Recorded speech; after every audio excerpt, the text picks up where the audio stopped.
യേശു ശബ്ബത്തിൽ സൗഖ്യമാക്കുന്നു. ലൂക്കോസ് 6:6-11 വരെ.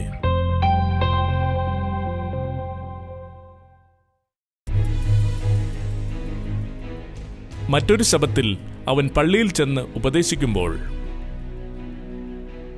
വലം കൈ വരണ്ടുള്ള ഒരു മനുഷ്യൻ അവിടെ ഉണ്ടായിരുന്നു. ശാസ്ത്രിമാരും പരീശന്മാരും യേശുവിനെ കുറ്റം ചുമത്തുവാൻ സംഗതി കിട്ടേണ്ടതിന് അവൻ ശബ്ബത്തിൽ സൗഖ്യമാക്കുമോ എന്ന് നോക്കിക്കൊണ്ടിരുന്നു.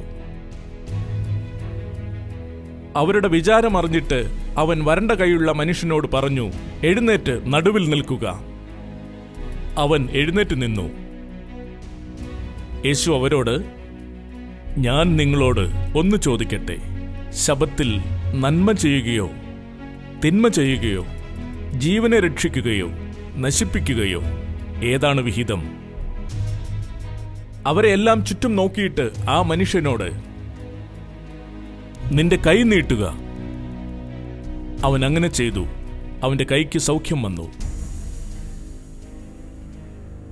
അവരോ ഭ്രാന്തു നിറഞ്ഞവരായി യേശുവിനെ എന്തു ചെയ്യേണ്ടതെന്ന് തമ്മിൽ ആലോചന കഴിച്ചു.